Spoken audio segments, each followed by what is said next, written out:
Monsieur Rémi Féraud, vous avez la parole. Merci Madame la maire. Comme vous l'avez rappelé, cette délibération est présentée 4 ans jour pour jour après l'invasion par les troupes de l'armée russe de l'Ukraine.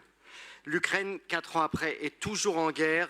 Des milliers de victimes civiles et militaires mortes, blessées, handicapées, des vies brisées, des familles endeuillées, mais aussi des villes entièrement rasées.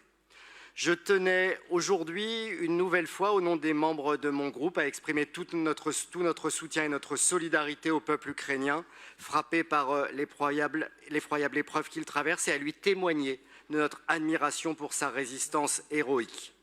Si l'Union européenne, ses États membres ont joué et jouent encore un rôle crucial dans le soutien à l'Ukraine, les grandes villes d'Europe, et au premier rang d'entre elles Paris, sont également présentes et actives, comme nous le sommes à votre initiative, Madame la maire, depuis le début.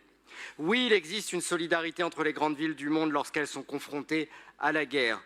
Paris l'a démontré avec d'autres à plusieurs reprises.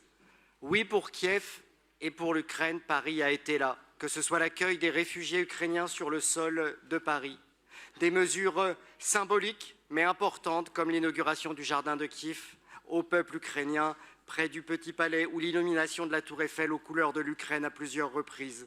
Je pense aussi au vote par le Conseil de Paris, notre Conseil de la citoyenneté d'honneur pour Kiev, qui illustre des liens désormais indéfectibles. Et je crois que c'est la première fois dans l'histoire de Paris qu'une ville était élevée à ce rang de citoyenne d'honneur. Je pense aussi au dispositif que nous avons mis en œuvre pour accueillir les étudiants ukrainiens et une délégation d'athlètes aux Jeux de Paris 2024. Aujourd'hui, l'aide d'urgence que nous allons voter est très concrète. Et depuis le début de l'hiver, alors que les frappes russes se sont intensifiées sur la capitale ukrainienne, privant ainsi régulièrement une grande partie des habitants d'électricité, cette aide est particulièrement nécessaire. Dans ce contexte, la ville de Kiev nous a fait part de ses besoins urgents en générateurs électriques et en équipements énergétiques pour les bâtiments publics essentiels, afin de permettre à la population de traverser l'hiver dans des conditions minimales de sécurité. C'est la raison pour laquelle cette délibération prévoit le versement de 150 000 € à l'ONG Électriciens sans frontières, et nous l'approuvons évidemment. Mais au-delà de cette nouvelle aide, je souhaite aussi former un vœu pour l'avenir. Notre Conseil a prouvé à plusieurs reprises que lorsqu'on s'attaque aux valeurs essentielles de la démocratie, à l'Europe, les différents groupes qui le composent font corps ensemble au-delà des divergences politiques.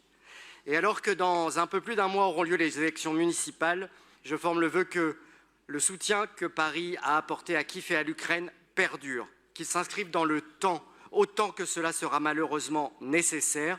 Kiev a pu compter sur nous, elle doit désormais savoir qu'elle pourra aussi compter sur notre soutien demain, quand viendra l'heure de la paix, de la libération du pays et quand arrivera l'heure de la reconstruction. Je vous remercie.